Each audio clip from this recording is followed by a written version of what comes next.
وبركاته. إن الحمد لله نحمده ونستعينه ونستغفره ونعوذ بالله من شرور أنفسنا من سيئات أعمالنا. أما بعد فأعوذ بالله من الشيطان الرجيم. بسم الله الرحمن الرحيم. شهر رمضان الذي أنزل فيه القرآن هدى للناس وبينات من الهدى والفرقان. عن أبي هريرة رضي الله عنه قال قال رسول الله صلى الله عليه وسلم إذا جاء رمضان إذا فتحت أبواب الجنة. ایک مرتبہ درود پاک پڑھ لیں. اللہم صلی علی سیدنا محمد وعلی آل سیدنا محمد مبارک وسلم صلی اللہ علیہ وسلم. ہر قسم کی تعریفات توصیفات حمد و ثنا کبریائی بڑائی اختیار شہنشاہی اللہ رب العالمین کے لیے ہے. انگنت بے شمار درود و سلام ہو تمام انبیاء علیہ نبینا علیہ الصلوۃ والسلام پر، خصوصی طور پر ہمارے اور آپ کے آقا مدینے کے تاجدار امام الانبیاء امام الاولین والآخرین امام القبلتین والثقلتین جناب محمد رسول اللہ صلی اللہ علیہ وسلم پر. معزز سامعین کرام، اللہ رب العالمین کا بے انتہا شکر ہے. جتنا بھی ہم شکر ادا کریں کم ہے کہ اللہ رب العالمین نے ہمیں اپنے انعامات میں سے ایک انعام رمضان المبارک کا مہینہ عطا فرمایا. اللہ رب العالمین نے یہ مہینہ ہمیں انعام کے طور پر دیا ہے. یہ اس لیے دیا ہے کہ پہلے کی امتیں جو ہوتی تھیں ان کی عمریں زیادہ ہوتی تھیں اور عبادات بھی وہ بہت زیادہ کر لیتے تھے. چونکہ اس امت کی عمر بہت کم ہے، بہت تھوڑا ہے، اسی لیے اللہ رب العالمین نے اس مہینے کو خصوصی طور پر رحمت، مغفرت اور جہنم سے آزادی کا مہینہ بنایا ہے. اللہ رب العالمین نے اس مہینے میں اللہ رب العالمین نے اپنا کلام قرآن مجید کو اس مہینے میں اتارا ہے. قرآن کریم کی آیت شہر رمضان الذی انزل فیہ القرآن، کہ وہ مہینہ رمضان کا مہینہ تھا جس میں اللہ رب العالمین نے کلام پاک کو قرآن مجید کو نازل کیا. ہم نے کتابوں میں پڑھا ہے کہ قرآن مجید 23 سال میں نازل ہوا، لیکن میرے دوستو کتابوں میں لکھا ہے کہ اللہ رب العالمین نے قرآن مجید کو ایک ہی بار میں لوح محفوظ میں نازل کیا. لوح محفوظ سے پھر جو ہے دھیرے دھیرے پیارے نبی کریم صلی اللہ علیہ وسلم کے قلب اطہر پر اترا. یہ قرآن مجید کا مہینہ ہے.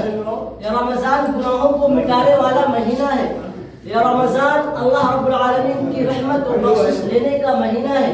یہ رمضان مبارک کا مہینہ ہمارے لیے اللہ رب العالمین سے خصوصی طور پر رحمت اور مغفرت مانگنے کا مہینہ ہے. حدیث شریف میں اللہ رب العالمین کی طرف سے ایک فرشتہ اعلان کرتا ہے روزانہ رمضان میں، یا باغی الخیر یا باغی الشر، یا باغی الخیر اقبل یا باغی الشر اغفر، کہ اے بھلائی کو پانے والے، اے بھلائی کی خواہش کرنے والے، اے بھلائی کی تمنا کرنے والے، اے خیر کی طرف بڑھنے والے، آگے بڑھ، تیری رب کی رحمت انتظار کر رہی ہے. بھلائی کی طرف دوڑ، اور اے برائی کو کرنے والے، اے برائی کو پسند کرنے والے، چھوڑ دے برائی کو کرنا. یہ مہینہ برائی کرنے کی نہیں ہے، یہ اللہ رب العالمین کی رحمت کا مہینہ ہے. رمضان کا مہینہ جب شروع ہوتا ہے، اللہ کے پیارے نبی کریم صلی اللہ علیہ وسلم کا فرمان ہے کہ اللہ کے نبی کریم صلی اللہ علیہ وسلم فرماتے ہیں کہ رمضان المبارک کا جب مہینہ شروع ہوتا ہے اللہ رب العالمین جنت کو سجا دیتے ہیں، جہنم کے دروازے بند کر دیتے ہیں، شیاطین کو جکڑ دیا جاتا ہے، شیاطین کو قید کر دیا جاتا ہے، اور اللہ رب العالمین کی طرف سے کچھ فرشتوں کو لگا دیا جاتا ہے کہ اے فرشتوں جو میرے بندے خیر کی طرف بڑھیں، دعائیں کریں، مجھ سے اپنی رحمت مانگیں، تم ان کی دعاؤں پر آمین کہنا.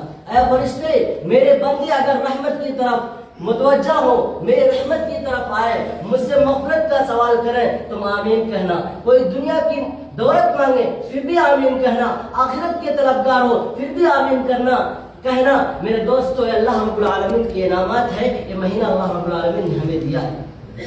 رمضان کا مہینہ، رمضان کے معنی ہی ہوتے ہیں گناہوں کو جلا دینا، گناہوں کو مٹا دینا. اور قرآن کریم میں 12 مہینے کا تذکرہ اللہ رب العالمین نے کیا ہے. اللہ رب العالمین نے فرمایا کہ مہینوں کی تعداد 12 ہیں. اللہ رب العالمین نے 12 مہینہ رکھا ہے، لیکن ان 12 مہینوں میں سے کوئی مہینے کا نام اللہ رب العالمین نے نہیں قرآن کریم میں لیا ہے سوائے رمضان کا. کیوں؟ اس لیے کہ یہ مہینہ اللہ رب العالمین کی نظر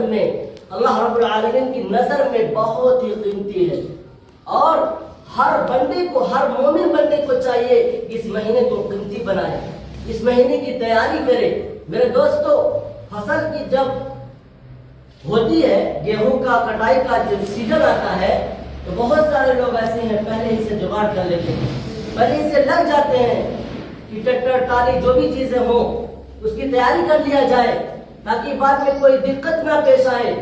آج یہ سیزن جو رمضان المبارک کا مہینہ ہے، یہ نیکیوں کا کمانے کا مہینہ ہے. میرے دوست، یہ سیزن ہمیں نیکی بٹورنے کا مہینہ ہے، جنت کمانے کا مہینہ ہے. اللہ رب العالمین نے اس مہینے کے اندر روزے داروں کے لیے بہت ساری انعامات رکھی ہیں کہ اللہ رب العالمین سے جب اس مہینے کے اندر افطار کرنے والا بندہ، روزہ رکھنے والا بندہ جب افطار کے ٹائم اللہ رب العالمین سے کوئی چیز مانگتا ہے تو اللہ رب العالمین اسے اس کے مقدر کے موافق کوئی چیز عطا فرما دیتے ہیں. میرے دوستوں، اور اس مہینے میں اللہ رب العالمین نے ایک رات ایسی چھپا کے رکھا ہے کہ اللہ رب العالمین نے قرآن کریم کے اندر ارشاد فرمایا کہ انا انزلناه في ليلة القدر وما ادراك ما ليلة القدر ليلة القدر خير من الف شهر تنزل الملائكة والروح فيها بإذن ربهم من كل امر سلام هي حتى مطلع الفجر. اور رات ليلة القدر کی رات ہے. اے نبی کریم صلی اللہ علیہ وسلم، آپ کو کیا معلوم کہ ليلة القدر کیا ہے؟ آپ ليلة القدر کے بارے میں کیا جانتے ہیں؟ بے شک انا انزلناه في ليلة القدر کہ اللہ رب العالمین نے 1000 مہینوں سے، 1000 راتوں سے افضل وہ رات بنایا ہے. اس رات میں اللہ رب العالمین کی طرف سے رحمتیں، برکتیں اور بہت سارے انعامات نازل ہوتی ہے. اس رات میں ایک عبادت کرنے کو اللہ رب العالمین نے 1000 مہینوں سے افضل قرار دیا ہے. اس رات میں اگر کوئی خیر مانگو گے اللہ رب العالمین اس دعا کو فوراً قبول کرے گا. میرے دوستو، اللہ رب العالمین نے اس رحمت والی رات، مغفرت والی رات، بخشش والی رات اللہ رب العالمین نے چھپا کے اسی مہینہ میں رکھا ہے. وہ معزز لوگ ہیں، وہ بہترین لوگ ہیں، وہ کامیاب لوگ ہیں جو اس مبارک مہینے کو پا کر بھی اللہ رب العالمین سے اپنی مغفرت کرا لیں، اللہ رب العالمین سے اپنی بخشش کرا لیں، اور رات میں جا کر اللہ رب العالمین سے توبہ استغفار کر لیں.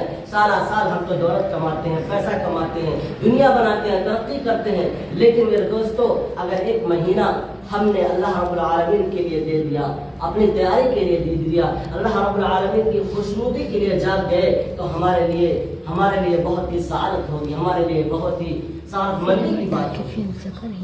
خوش نصیب ہیں وہ لوگ جو اس مہینے میں روزہ رکھتے ہیں، خوش نصیب ہیں وہ لوگ جو اس مہینے میں تراویح پڑھتے ہیں. میرے دوستو، قیامت کے دن آپ کو میں بتاتا چلوں، تراویح پڑھنے والوں کو انعامات بھی بہت زیادہ ہیں.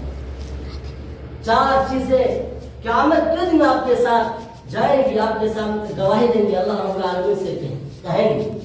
پہلے نمبر پر وہ حافظ قرآن ہوگا جو 30 پارہ قرآن مجید سنایا ہوگا. آج مسجدوں میں 2 پارہ کر کے سنایا جا رہا ہے، الحمدللہ میں پڑھا رہا ہوں، لیکن لوگ بہت کم آ رہے ہیں. ہم چاہتے ہیں کہ جو بھی مسلمان بھائی ہیں اپنے کام کو تھوڑا ہلکا کریں اور 15 دن کا ٹائم نکال کر 2 پارہ قرآن کریم کو سن لیں. میرے دوستو، 4 پارہ ہو گئے ہیں 2 دنوں میں، 13 دن اور بچا ہوا ہے. اگر آپ نے قرآن مجید کو سن لیا پورا تو کل قیامت کے دن میں خود گواہی دوں گا. ایک حافظ قرآن گواہی دے گا، کہے گا یا اللہ رب العالمین، یہ بندے آپ کے میرے پیچھے آ کر قرآن کریم کو تراویح کی نماز میں سنا کرتے تھے. قرآن کریم کی آیت ہے وقال الرسول یا رب ان قوم اتخذوا هذا القرآن مهجورا، کہ قیامت کے دن رسول کہیں گے کہ یا اللہ، نبی کریم صلی اللہ علیہ وسلم کہیں گے یا اللہ یہی وہ میری امت ہے، یہی میری امتیں ہیں جنہوں نے قرآن کریم کو چھوڑ رکھا تھا. حافظ قرآن کو کہیں گے یا اللہ یہی وہ امت ہے جو میرے پیچھے تراویح میں نہیں آتے تھے. قیامت کے دن ہر مسلمان پر قرآن کریم کو سال میں 1 مرتبہ سننا یا پڑھنا فرض ہے، لیکن سال گزر جاتا ہے. میرے دوستوں، نہ ہم قرآن کو کھول کر دیکھتے ہیں، نہ قرآن کو پڑھتے ہیں، نہ قرآن سنتے ہیں، نہ قرآن کی تفسیر میں غور و فکر کرتے ہیں. ہمارے اوپر حق ہے، فرض ہے. آج ہمیں کوئی بادشاہ دعوت دے، اس کی زبان ہم نہ سمجھے تو کسی زبان کو سمجھانے والے کے پاس جا کر ہم اس زبان کو سمجھنے کی کوشش کرتے ہیں. آج قرآن کریم عربی زبان میں نازل ہوا ہے. اللہ رب العالمین نے فرمایا قرآن کو میں نے عربی زبان میں نازل کیا اور یہ اتنا آسان زبان ہے، اتنا آسان زبان ہے کہ ہر انسان کو سمجھنا آسان ہے میرے دوستوں. لیکن جو لوگ قرآن سمجھ رہے ہیں آپ ان کے پاس جا کے قرآن کو غور و فکر کریں، قرآن کو سمجھیں، ان کی تفاسیر پہ غور و فکر کریں. آج موبائل کا دور ہے، آسان ہے، ہر زبان میں قرآن آ رہا ہے، لیکن میرے دوستوں کوئی قرآن کو پڑھنا نہیں چاہتا ہے. رمضان مبارک کا مہینہ قرآن کو پڑھنے کا مہینہ ہے، قرآن کو سمجھنے کا مہینہ ہے، قرآن کے ترجمہ تفاسیر کو پڑھنے کا مہینہ، اس میں غور و فکر کر کے چلنے کا مہینہ ہے کہ اللہ رب العالمین نے ہمارے لیے کیا میسج دیا ہے. یہ رمضان مبارک اور قرآن کا ایک رشتہ جڑا ہوا ہے. بخاری شریف کی روایت ہے، اللہ کے پیارے نبی کریم صلی اللہ علیہ وسلم کا فرمان ہے کہ جبریل علیہ السلام خود رمضان المبارک میں آتے تھے. اللہ کے پیارے نبی کریم صلی اللہ علیہ وسلم کا قرآن مجید جبریل علیہ السلام سنتے تھے اور جبریل علیہ السلام اللہ کے پیارے نبی کریم صلی اللہ علیہ وسلم کو قرآن سناتے تھے. جبریل علیہ السلام قرآن سنتے اور سناتے تھے. اللہ کے پیارے نبی کریم صلی اللہ علیہ وسلم کا دور اس رمضان المبارک کے مہینے میں ہوتا تھا. میرے دوستوں آپ بتائیے کہ فرشتوں میں سے سب سے افضل فرشتہ جبریل علیہ السلام کو اللہ نے ایک درجہ دیا کہ نبی کریم صلی اللہ علیہ وسلم سے احکامات لے کر آتے تھے. تمام انبیاء علیہ السلام کے پاس احکامات لے کر آتے تھے. میرے دوستو قرآن کریم کا دور نبی کریم صلی اللہ علیہ وسلم کرتے تھے. آج ہم کتنا قرآن کریم پڑھ رہے ہیں، کتنا غور و فکر کر رہے ہیں. اگر آپ نے رمضان میں تراویح میں قرآن سن لیا تو میں حافظ قرآن خود گواہی دے گا اور قرآن بھی کل قیامت میں گواہی دے گا یا اللہ اس نے مجھے پڑھا ہے، یا اللہ اس نے مجھ پہ غور و فکر کیا ہے، میرے موافق زندگی گزارا ہے. اور نبی کریم صلی اللہ علیہ وسلم خود گواہی دیں گے. میرے دوستوں نبی کریم صلی اللہ علیہ وسلم خود کہیں گے کہ میرے قرآن کو انہوں نے پڑھا ہے، میرے امتوں نے پڑھا ہے، تراویح کے اندر قرآن میں غور و فکر کیا ہے. اور مسجد خود گواہی دے گا، مسجد بھی کہے گا یا اللہ رب العالمین رمضان میں مجھے جو ہے انہوں نے آباد کیا، جس طرح انہوں نے آباد کیا اسی طرح ان کا گھر، ان کا زمین، ان کا جائیداد، ان کی بیوی بچے، ان کا ہر چیز دنیا میں آباد کر. دنیا میں قرآن خود کہے گا، مسجد خود کہے گا میرے دوستو یا اللہ ان آباد رکھ.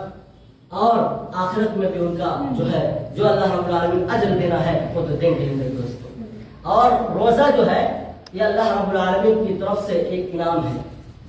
جب کوئی بادشاہ کسی اپنے خاص آدمی کو کچھ دینا چاہتا ہے، پسند کرتا ہے، محبت کرتا ہے تو کچھ دیتا ہے، کوئی انعامات دیتا ہے، آزماتا ہے، اسے کچھ دے کر آزماتا ہے. میرے دوستو اللہ رب العالمین نے رمضان دیا ہے الصوم لی وانا، یہ روزہ میرے لیے ہے، اس کا بدلہ میں خود دوں گا. اور ایک حدیث میں ہے کہ اس کا بدلہ میں خود دوں. تو آپ بتائیے یہ اللہ رب العالمین خود کہہ رہے ہیں کہ اس کا بدلہ میں خود دوں گا اور خود میں ہوں. جب اللہ رب العالمین خود آپ کا ہو گئے تو میرے دوستو اس سے بڑی کامیابی کیا ہو سکتی ہے. اگر دنیا کو بنانے والا بادشاہ احکم الحاکمین ارحم الراحمین خالق کائنات خود راضی ہو جائے، خود کہہ دے میں تمہارا ہوں، خود اس کے موافق ہم کام کر لیں، تو اس سے بڑا میرے دوستوں خوش نصیبی کی بات کیا ہو سکتی ہے. اس سے بڑی ہمیں دولت کیا مل سکتی ہے، اس سے بڑی ہمارے لیے سعادت مندی کی کیا بات ہو سکتی ہے میرے دوستوں. اس لیے اللہ رب العالمین نے ہمیں رمضان کا مہینہ دیا ہے قدر کرنے کے لیے. ہم اس کی قدر کریں، ہم اس میں تراویح کو پڑھیں، ہم اس میں روزہ رکھیں، ہم اس میں سبحان اللہ الحمدللہ اللہ اکبر چلتا پھرتا پڑھا کریں، درود پاک پڑھیں. اور جہاں تک ہو سکے نمازوں کی پابندی کریں، مسجد سے محبت کریں، اس لیے کہ کل قیامت کے دن یہی وہ مسجد ہوگا جو اتنا دھوپ ہوگا، اتنا سختی ہوگا، آپ پسینہ میں شرابار ہوں گے، کوئی گھٹنوں تک، کوئی کمر تک، کوئی پورے جسم پسینے میں ڈوبا ہوگا، سورج نزدیک آ جائے گا، کوئی سایہ نہیں ہوگا. لیکن رجل قلبہ معلق فی المساجد، یہ مسجد سے محبت کرنے والا جس کے دل میں مسجد سے محبت ہوگا، کل قیامت میں اللہ رب العالمین اسے اپنے عرش کے سائے کے نیچے جگہ دیں گے. اس گرمی سے، اس دھوپ سے، اس پسینے سے آپ کو بچائیں گے. اس لیے مسجد سے محبت کریے، مسجدوں میں آئیے. جو لوگ تراویح گھروں میں پڑھتے ہیں ان کی تراویح نہیں ہوتی ہے. جو لوگ گھروں میں طے کر کے تراویح پڑھتے ہیں یا الگ طریقہ سے پڑھتے ہیں، چھوٹی تراویح پڑھتے ہیں، ان کی تراویح نہیں ہوگی. نہ کل قیامت میں قرآن گواہی دے گا، نہ قرآن سفارش کرے گا، نہ حافظ بھی سفارش نہیں کرے گا. میرا کام کیا ہے؟ پیسہ بٹورنا. پیسہ بٹورتے ہیں، چلے جاتے ہیں، لیکن اس سے کوئی فائدہ نہیں ہے. آپ نے سال بھر اس گھر کو ویران رکھا، نہ آپ نے قرآن پڑھا، نہ اذکار کیا، نماز تو گھر میں پڑھنا ہی نہیں ہے، مسجد میں آپ نماز پڑھیے۔ اللہ کے پیارے نبی کریم صلی اللہ علیہ وسلم نے فرمایا کہ جو لوگ مسجدوں کو چھوڑ کر گھروں میں نماز پڑھتے ہیں، میرا من کرتا ہے، ایک حدیث ہے کہ میں جاؤں ان کے گھروں کو آگ لگا دوں، لیکن مجھے ان کی بیوی بچوں کا خیال ہے اور لوگوں کا خیال ہے۔ میرے دوستو، اگر آپ کے پڑوس میں آپ کے پاس مسجد ہے تو آپ مسجد کو آباد کریں۔ دور ہے کوئی بات نہیں، آپ گھر میں نماز پڑھ سکتے ہیں، کوئی مشکل نہیں ہے، گھر میں آپ سنت پڑھ سکتے ہیں۔ پیارے نبی کریم صلی اللہ علیہ وسلم مسجد میں جو فرض پڑھا کرتے تھے اور سنت زیادہ طور پر آپ گھر میں پڑھتے تھے اور کہتے تھے گھروں کو ویران مت کرو، گھروں کو آباد کرو، گھروں میں سنتیں پڑھا کرو، فرض مسجد میں پڑھو، سنت گھر پہ، نوافل گھر میں پڑھو۔ اور جس سینے میں قرآن مجید کی ایک آیت نہ ہو وہ سینہ ویران ہے۔ جس گھر میں قرآن کی ایک آیت نہ پڑھی جائے وہ گھر ویران ہے۔ جس دل میں قرآن مجید کی آیت نہ پڑھی جائے وہ دل مردار کی طرح ہے۔ یہ قرآن کریم کی آیت ہے، میں اپنی طرف سے نہیں کہہ رہا۔ وَكَذَلِكَ أَوْحَيْنَا إِلَيْكَ رُوحًا مِّنْ أَمْرِنَا، اللہ رب العالمین نے قرآن کریم کو روح کہا ہے۔ جس طرح جسم میں جان ہو تو انسان زندہ ہے، نہ ہو روح نہ ہو تو انسان مردہ ہے، اسی طرح قرآن ہے میرے دوستو۔ اگر آپ قرآن نہیں پڑھتے تو آپ مردہ کی طرح ہے۔ اور أَوَمَنْ كَانَ مَيْتًا فَأَحْيَيْنَاهُ وَجَعَلْنَا لَهُ نُورًا يَمْشِي بِهِ فِي النَّاسِ، قرآن کریم کی یہ بھی ایک آیت ہے کہ جو لوگ ایمان والے ہیں، ایمان والوں کی مثال اللہ نے دیا ہے، فَأَحْيَيْنَاهُ وَجَعَلْنَا لَهُ نُورًا، جو قرآن پڑھتے ہیں وہ زندوں کی مثال کی طرح ہے، اور جو بغیر ایمان کے لوگ کتنا بھی نیکی کرے، کتنا آپ کے مسجد میں صدقہ خیرات کریں، زکات دیں، مسجد کو بنوانے کی پیسہ دیں، دولت دیں، غریبوں کی مدد کریں، جو غیر مسلم ان کی بات کر رہا ہے۔ اللہ رب العالمین نے انہیں مردار کہا ہے، انہیں مرا ہوا کہا ہے، اللہ رب العالمین نے انہیں زندہ نہیں کہا ہے۔ أَوَمَنْ كَانَ مَيْتًا فَأَحْيَيْنَاهُ، اور جو لوگ قرآن کو پڑھتے ہیں، جو ایمان لاتے ہیں، ان کی مثال اللہ رب العالمین نے زندے کی طرح کہا ہے۔ جس طرح کوئی فصل آپ لگائیں گے، بارش ہوگی تو آپ اس سے فائدہ اٹھائیں گے تو وہ زندے کی طرح ہے، آپ اس سے فائدہ اٹھا رہے ہیں۔ لیکن بارش ہو رہی ہے، کچھ زمین ایسا ہے بارش ہونے کے بعد بھی وہ زمین فصل نہیں تیار کرتی ہے، نہیں اگاتی ہے، تو کیا ہے، وہ مردہ ہے کہ نہیں ہے؟ وہ مردے کی طرح، اس سے کوئی آپ کو فائدہ نہیں ہے، وہ بنجر زمین ہے۔ تو بعض پتھر ایسے ہیں جو اللہ کے خوف سے رو دیتے ہیں۔ قرآن کریم میں پتھروں کے اندر اللہ نے ذکر کر کے پتھر رو دیتے ہیں، لیکن انسان کے اندر وہ دل نہیں ہے کہ اللہ رب العالمین کے خوف سے، اللہ کے قرآن سے روئے۔ کیا ہم پتھر سے بے گزرے ہیں میرے دوستوں؟ کیا ہمارے اندر دل نہیں ہے ہم قرآن کو پڑھیں، غور و فکر کریں؟ کیا پتھر سے زیادہ ہم لوگ سخت ہو چکے ہیں؟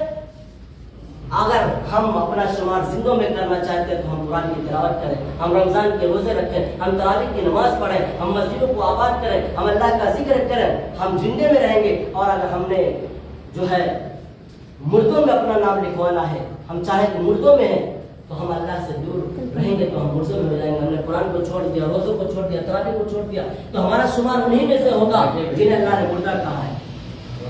اس لیے میرے دوستو، اللہ رب العالمین سے دعا ہے کہ اللہ رب العالمین ہمیں رمضان مبارک کی تیاری کرنے کی توفیق عطا فرمائے، تراویح کی نماز پڑھنے کی توفیق عطا فرمائے، قرآن کی تلاوت کرنے کی توفیق عطا فرمائے۔ اور میرے دوستو، اس میں اللہ رب العالمین نے جو انعامات رکھا ہے وہ جان کر اللہ رب العالمین ہمیں حاصل کرنے کی توفیق عطا فرمائے۔ آمین وآخر دعوانا الحمدللہ رب العالمین۔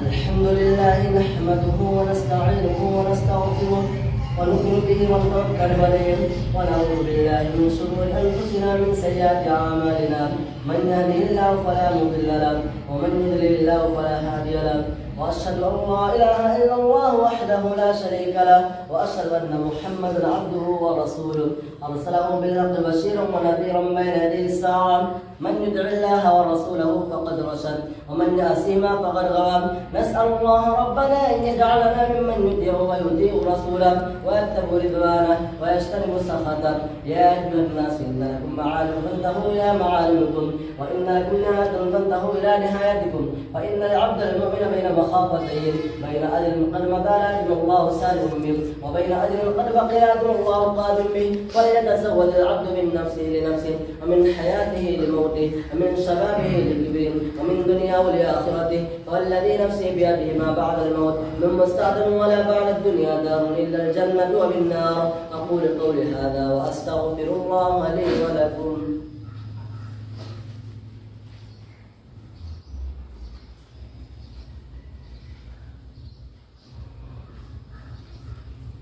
الحمد لله نحمده ونستعينه ونستغفره ونؤمن به ونتوكل عليه ونعوذ بالله من شرور انفسنا من سيئات اعمالنا من يهده الله فلا مضل له ومن يضلل فلا هادي له واشهد ان لا اله الا الله وحده لا شريك له ونشهد ان محمدا عبده ورسوله ارسله بالحق بشيرا ونذيرا صلى الله عليه وعلى اله واصحابه وبارك وسلم تسليما كثيرا اما بعد فاني اوصيكم بتقوى الله والمؤاخذه على ذكر الله على خير الكلام كلام الله واحسن الهدي هدي محمد عليه الصلاه والسلام وشر الامور محدثاتها وكل محدثه بدعه وكل بدعه ضلاله وكل ضلاله في النار من اتى الله ورسوله فقد رشد ومن يعص الله ورسوله فقد غوى ربنا اغفر لنا ولاخواننا الذين سبقونا بالايمان ولا تجعل في قلوبنا غلا للذين امنوا ربنا انك رؤوف رحيم اللهم انزل سابقين بإيمانك على السابقين الاولين والمهاجرين والانصار والذين اتبعوهم باحسان خصوصا الخلفاء الراشدين المهديين ابي بكر الصديق صاحب رسول الله في الغار رضي الله تعالى عنه وعمر الفاروق الكافي اساس الكفار رضي الله تعالى عنه وعثمان ذي النورين كامل الحياه والانتقام رضي الله تعالى عنه وعن المرتضى سيد الله الجبار رضي الله تعالى عنه وعلى سيد شباب اهل الجنه الامامين الامامين ابي محمد الحسن وابي عبد الله الحسين رضي الله تعالى عنهما وعلى امهما سيد النساء فاطمه الزهراء رضي الله تعالى عنها وعلى ابناء المقربين بين الناس ابي امامه الحمزه وابي الفضل العباس اولئك حزب الله الا ان حزب الله هم المفلحون اللهم ايد الاسلام وانصاره واذل الشرك واشراره اللهم قم بنا لما تحب وترضى واجعل اخرتنا خيرا من الاولى اللهم وانصر من نصر دين محمد صلى الله عليه وسلم وجعلنا منهم وخذل من خذل دين محمد صلى الله عليه وسلم ولا تجعلنا منهم عباد الله رحمكم الله ان الله يامر بالعدل والاحسان وايتاء ذي القربى وينهى عن الفحشاء والمنكر والبغي يعظكم لعلكم تذكرون اذكروا الله العلي العظيم يذكركم وادعوه يستجب لكم ولذكر الله تعالى اعلى واولى وعز وجل واتم واعظم واكبر